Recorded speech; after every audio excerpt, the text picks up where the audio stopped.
Welcome to the AI Automations for Business podcast. We're your hosts, Katie and Noel, and we'll be discussing how you can use AI for your business along with the latest news, updates, and automations to help you stay ahead of the curve, allowing you to grow and scale your business more efficiently. Please be sure to subscribe, and I hope you enjoy this episode. Welcome back to another episode. Hello, I'm Katie, and as always, I've got Noel here with me. Hey, Noel. Hello. So we were having a conversation yesterday, which has sparked the reason for this podcast episode, right? Yes.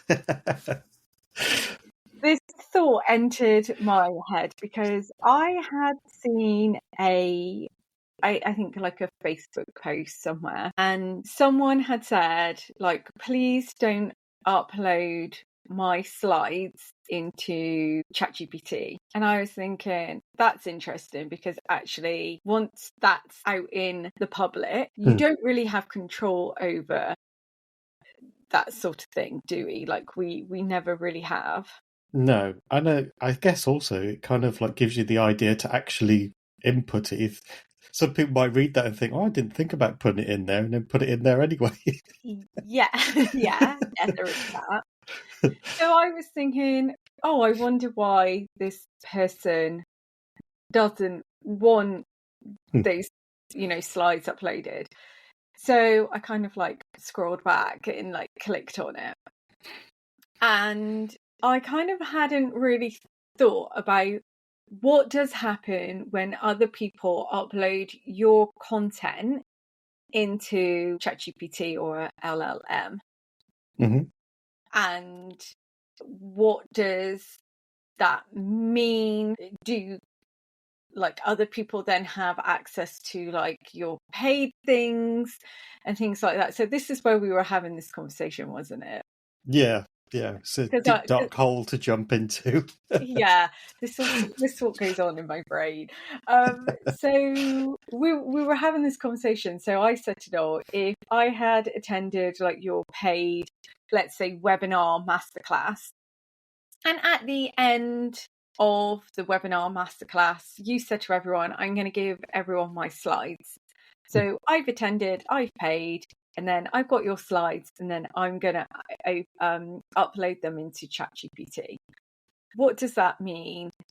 Like, does it then mean it's like then, like in the AI world, and can then anyone else, like, essentially then use your content to help them create their content? Yeah, it's kind of a grey area because it can and it can't at the same time.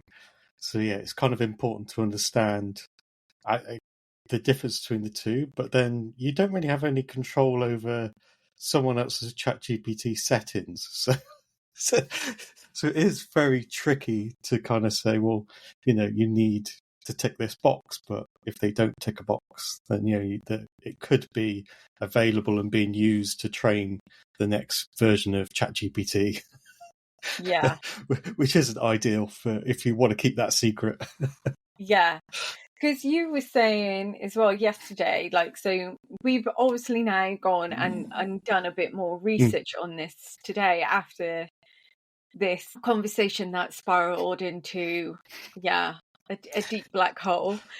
But originally we thought that only on the free ChatGPT account could you not turn off, like, don't use my content to train the AI model. Yes. So I think, because we've had ChatGPT accounts almost since the very start. So that used to be the thing where it'd be like, if you're free, we're always going to use your data. If you're paid, then you can turn it off. But having a look now at their privacy on the pricing page, I was a bit surprised to see the differences. So now if you've got a free pro or a plus account, so they basically say you can turn it off, but by default the button is turned on. So we will use your data to train our next version of like GPT-5, for example, or 6, whatever silly name they're going to give it next. But Yeah. but yeah, but by default that's always on, so it's up to you to go into the settings, and it's under data controls, and then it just says improve models for everyone, and then you can just tick it on or off. So that's kind of interesting. I didn't realize that by default on the especially the $200 plan. I wasn't expecting that to be on by default, but it is. So what does that actually mean then? So say you weren't aware of this, because I don't think like a lot of people would be aware of this. Mm-hmm. So what does it mean if you haven't had this like toggled off, and AI has been using your content to train next models? I guess if you're using it and having like your own IP, so like you say, where you've created a course, it's absolutely brilliant. You've had AIs help you do it along the way, and that box isn't ticked. So data is being used to train AI. Then there's a potential that somebody else could ask to create a course based on the same topic, and it could come out with some very similar themes to yours. Yeah. Then then you get down the copyright dilemma, which we discussed with Lucy, didn't we, a few weeks ago? Yeah. So it's like, who owns it? Yeah, I was just about to say, this then comes into what we were discussing with Lucy Wheeler on our AI legal episode, which if you haven't listened to, honestly, I would highly recommend you going and listening to that episode. We will link it below in the show notes for you. We'll make it nice and easy for you. But that was a really fascinating conversation, and really helps you understand where you stand if something like that happens. Because this is the thing, like, people are uploading content and creating course ideas from ChatGPT, and then someone else is saying, I want you to help me outline a course for this subject, and you're putting in a really great prompt, you're being really specific about it, but it then throws you out this course outline, and you think great, and you create your course, and then you put it out, you sell it, and then only for like someone else to go, hey, you're actually copying my course, and you're like, no, I'm not. So yeah, we explained quite a bit of that with Lucy on that podcast episode, and she also explains about it more in her AI legal toolkit, which again I feel like is an absolute must for any business owner using ChatGPT or Claude, any AI at all. We learned so much, and we also thought about things as well that actually we hadn't thought about before.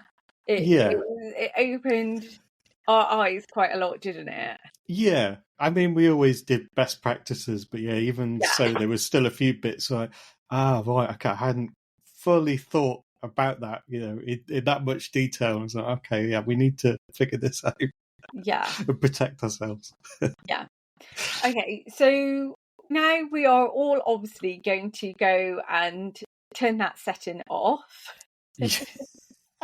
Especially if you're putting any sort of business information, even one interesting thing they do say is if you input personal information, they will do their best to ensure that doesn't make it into the model training. But by saying it does its best doesn't mean that it's 100%. No. So if you're putting any sort of client information through there, you probably shouldn't anyway. But if you do, there's potential that could also get leaked into the wider AI model world, which is not ideal. No. Okay. And then there was something else you found out, Noel, whilst using ChatGPT, with the thumbs up and thumbs down. Yes. So obviously when you're having a conversation with ChatGPT, at the end of like the conversation or whatever it like spits out at you, at the bottom of that conversation, there's always a thumbs up, a thumbs down, and then like two little arrows, isn't there? Mm-hmm. Tell us more about the thumbs up, thumbs down. Yeah, I mean, this is something I've never used. I was surprised when I asked you. Oh, I use it all the time. I was like, wow, there's somebody actually uses it. I like to give feedback. Well, I like to tell it when it's done a great job. I'm like, yeah, do you know what? That was really good. Or when it's really frustrating me, I'm like, no, you're not listening to me. Well, there is an issue with doing that, which I didn't know myself, to be honest. So let's say you've turned off the ability for AI to be trained on your information. That's fine, that will work. But then as soon as you hit the thumbs up or thumbs down, that then gives OpenAI the right to basically grab your entire conversation history and then use that to train this next model. So even if you've got it turned off and you say, yeah, that's good, it's going to grab all of that, put it back into the system, and then use that as right, this was a good response for this question, and then use that information later on. So yeah, that's kind of important to understand. Yeah, so if you do want to toggle off the option not to have AI to, use your conversations to then train its next model, also you might really want to consider whether you use then the thumbs up and thumbs down at the end of those conversations as well. Just something to think about. Yes, definitely train. Like if you've got a larger team, it's obviously then training your people that use it on a daily basis just to make sure that they know, if you do tick these options or you do a thumbs up, thumbs down, then your business information is also going out the door, which isn't ideal. And that's something else. Like, I don't think a lot of people who have got teams really have actually got best practices or compliances for other team members or employees to use it. And I think actually this is going to be so important. If any of your employees or team members are using like any LLMs, then I just think it's so important to have those best practices and compliances, what you don't put in and what you do put in, especially if it's sensitive information, naming clients. That's definitely worth the conversation.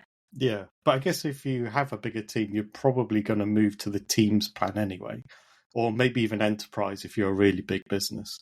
But just to make a note here as well is for Teams and Enterprise, that option of sharing data is automatically turned off. It's up to you to turn it back on. So your default is off, which is real handy. Yeah, really handy. So what about when we're using AI automations and we're, asking the AI to, I don't know, like create reports or, to scrape data and stuff? Is our information then like, I guess I don't really want to say safe, but is it kept private? It's not being trained.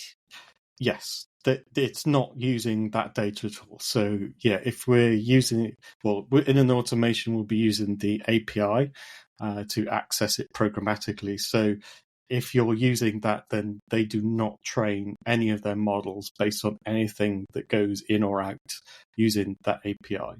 And that's the same for, I know it's definitely the same for OpenAI and Anthropic. I believe Gemini is also the same. I think that, Gemini is sticking out in my mind as maybe one that isn't, but I think that's GDPR. But anyway, most of them, they don't do it, which is really good. So it's all safe. It's really well encrypted. And they only keep the data for like 30 days. They don't access it. And then once that 30 days is up, it's gone forever. Yeah. Very secure.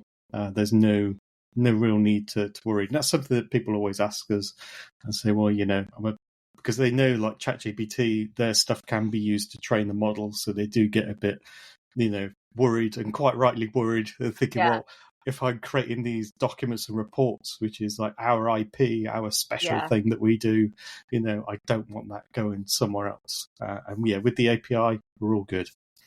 Amazing. That's Yeah. good to know. Yeah. Absolutely. Okay. I mean, if ever one of these guys was found out for not doing that, then they'd probably go out of business very quickly. Yeah. so yeah. Okay. It's very safe. Okay.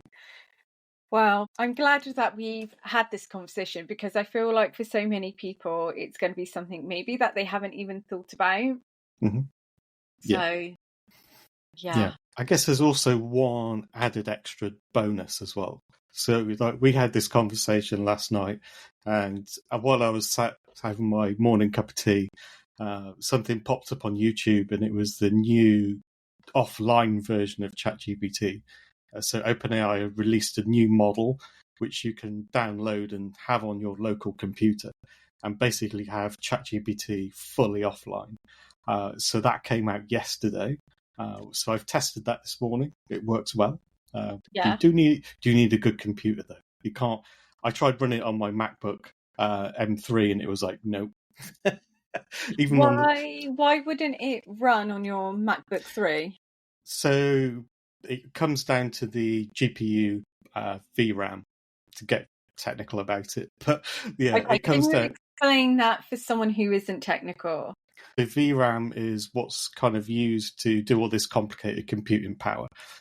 So if you have like a PC with a graphics card, that has all that VRAM in there. So my PC has that, and we have like 24 gigabytes or whatever in there.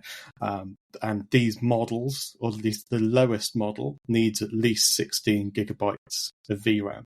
So that would work fine on my machine. But with a laptop, especially Mac, they tend not to have like graphics cards in there and that sort of computing power. So it fell over very quickly. Like that, my screen pretty much froze when I was trying to ask a simple question. So I was like, that's not usable. But if you do have a higher end PC and things that will access to a graphics card, then it's really, really really good. So it's unlikely it's going to work on a phone as well. Oh, no, definitely not. Not yet, anyway. No. Okay, maybe for the next updates. Yeah, because what they do with these AI models is they train them on a set number of parameters. So they've released two, and they've got a really powerful one which is based on 120 billion parameters, and then there's a smaller one which only does 20 billion. So my graphics card's pretty decent, and that could only do the 20 billion. So you need real superpower graphics cards to be doing the bigger version. But the smaller one's just as good. But that option's there. And the option's there. Yeah. Amazing. Okay. Well, thank you so much for listening to this week's podcast episode. We're really interested to know, like, have you ever thought of, what happens to your content when you upload it to, say, ChatGPT? Have you ever thought that, it could be training the AI model based on what you uploading onto it? Have you set best practices in your business or with your team employees? Let's have a conversation, because I feel like this is so interesting.